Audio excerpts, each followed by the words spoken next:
Hello दोस्तों, मैं Manish Kumar JMS 94 channel में आप सभी का स्वागत है।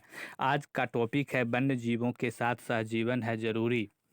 यानी प्रकृति के इर्द गिर्द जो और वनों में जो जंगल पाए जाते हैं और हम मानव जीवन हैं, दोनों के साथ सहजीवन का संबंध होना चाहिए। इसी पर आज व्याख्या कर रहे हैं। तो वन्य जीवों के साथ सहजीवन है जरूरी। तो प्रकृति हमारी माता है, यह हमारे साथ ही अन्य जीव जंतुओं का भी पालन पोषण करती है। प्रकृति में सबको अपने ढंग से जीने का अधिकार प्राप्त है, परंतु बुद्धिमान एवं समझदार समझा जाने वाला इंसान जब इस प्राकृतिक नियम को तोड़ता है तो अन्य जीव जंतुओं का प्रभावित होना स्वाभाविक है। इसी कारण जीव जंतु अपनी जीवन शैली परिवर्तन कर रहे हैं। यह सहजीवन के लिए उपयुक्त नहीं है। अध्ययनों से पता चला है कि बहुत से पशु मानवों से बचने के लिए अब दिन में कम दिखाई देने लगे हैं। अपनी जीवन शैली में परिवर्तन लाते हुए इन परिणामों से अब रात में अपनी सक्रियता बढ़ा दी है ताकि वे मनुष्यों के अतिक्रमण से बच सकें। भले ही यह अस्तित्व को बचाने का उनका प्रयास लगता हो, इसके अलावा जीवन शैली में इस परिवर्तन के कई प्रतिकूल प्रभाव भी उन्हें झेलने पड़ेंगे, क्योंकि ऐसी प्राणी जो दिन में शिकार करने से आदी हैं, रात में उन्हें ऐसा करने में मुश्किल होगी।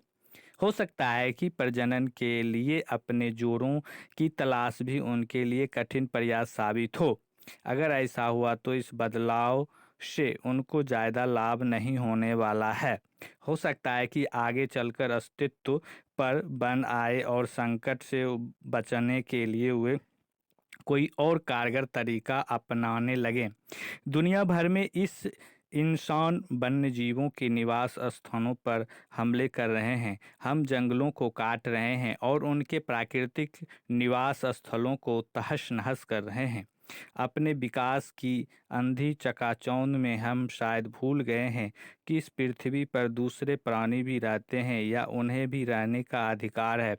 ग्रीन फैक्ट्स नामक वेबसाइट के अनुसार सन 2005 में दुनिया में वन क्षेत्र पृथ्वी के कुल भूमि क्षेत्र का 30% था और एशिया का वन क्षेत्र दुनिया में सबसे कम है।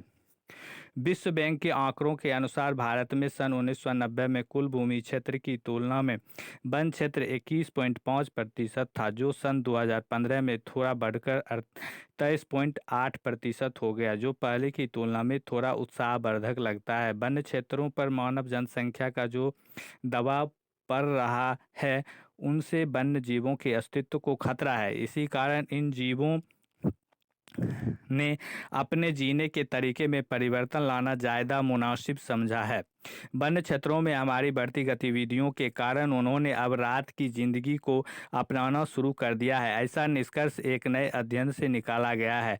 अध्ययन में यह पाया गया है कि दिन में भी सक्रिय रहने वाली जीव जैसे लोमड़ी, हिरन, जंगली सूअर अब भय के कारण इंसानों से टकराव डालने के लिए रात में ज़्यादा सक्रिय रहने लगे हैं। इस परिवर्तन जीवन शैली के खतरे उनको स्वयं भी भुगतने पड़ते हैं। विज्ञान की प्रसिद्ध पत्रिका साइंस में छपी रिपोर्ट के अनुसार शोधकर्ता ने ऐसे 76 अध्ययनों का विश्लेषण किया जिनमें दुनिया के 62 महादेशों की 62 स्तनधारी प्रजातियों पर शोध किया है। इनमें अमेरिका में पाए जाने वाले ओपोसम से लेकर हाथी तक को शामिल किया गया है। इन जानवरों के बारे में जानकारी जुटाने के लिए कई तरह की आधुनिक तकनीकों का प्रयोग किया गया है, जिसमें जीपीएस से लेकर गति संवेदी कैमरे शामिल हैं, जिनमें पशुओं का अध्ययन किया गया तथा उसके बारे में पता चला कि रात ढलते ही हुए पहले की तुलना में ज़्यादा सक्रिय हो जाते हैं। उदाहरण के लिए ऐसे स्तनधारी जीव जो पहले दिन और रात बराबर सक्रिय रहते थे, अब उनकी रात की सक्रियता 68% ज़्यादा हो गई है। शोधकर्ताओं के दल ने यह भी पाया कि उन पशुओं को भले ही लोग लक्ष्य न करते हों, वे जंगलों में किसी अन्य तरह की गतिविधि में शामिल हों जिसका उद्देश्य पशुओं को नुकसान पहुंचाना नहीं है। इसके बावजूद इन पशुओं ने इनसे लेकर भी अपना यही रुख दिखाया है। जरूरी नहीं कि शिकार की आशंका से इन पशुओं से अपनी दैनिक जीवन में यह परिवर्तन किया हो, बल्कि मनुष्यों की किसी भी बढ़ती गतिविधि के प्रति इनका यह रुख हो गया है। शोधकर्ता का मानना है कि हिरन सिर्फ शिकार के डर से ही आदमियों से बचता नहीं फिरता, बल्कि अगर उसको जंगल में लोग किसी अन्य तरह की गतिविधि में शामिल दिखाई देते हैं तो वह दिन की अपनी सक्रियता कम कर लेता है। इस तरह इन पशुओं से एक तरह से मानवों के साथ सह अस्तित्व का एक नया तरीका ढूंढ निकाला है। अगर वो ऐसा नहीं करते तो उनके सह अस्तित्व पर खतरा बढ़ जाता। शोधकर्ताओं का यह भी मानना है कि इन पशुओं ने अपनी जीवन शैली में यह बदलाव लाकर संभवतः संरक्षणकर्ताओं को यह संकेत देने की भी कोशिश की है कि उनके संरक्षण की योजना में अब किस तरह का बदलाव किया जाए। उदाहरण के लिए मानवीय गतिविधि को इस दौर में प्रतिबंध रखा जाए जब कोई विशेष प्रजाति की प्राणी ज़्यादा सक्रिय होते हैं। दोस्तों, अगर वीडियो पसंद आ रहा होगा तो लाइक शेयर एंड सब्सक्राइब करें। शोधकर्ताओं का कहना है कि रात की दिनचर्या अपनाने वाले पशु को इनसे कई मुश्किलों का सामना करना पड़ता है। चूंकि वे दिन में शिकार करने के आदी हैं, इसलिए रात में शिकार कर पाने की उनकी क्षमता पर इनका असर होगा। हो सकता है कि रात में उनको प्रजनन के लिए जोड़े की तलाश में भी कठिनाई होती हो, जो कि अंततः उनकी संख्या को कम करेगा। चूंकि रात में सक्रिय होना उसकी स्वाभाविक प्रवृत्ति नहीं है, ऐसा उन्होंने अपने अस्तित्व को बचाने के लिए करना पड़ रहा है। यह बदलाव उनके जीवन को प्रभावित कर सकता है। वन्य जीवों को बचाने का प्रयास कर रहे लोगों को भी मुश्किलों का कारण बढ़ गई है, क्योंकि यह उन्हें नहीं पता कि उनकी दिनचर्या में यह बदलाव उनके अस्तित्व को अंततः कैसे प्रभावित करेगा। अगर वीडियो पसंद आ रहा होगा तो JMS94 चैनल को सब्सक्राइब करें।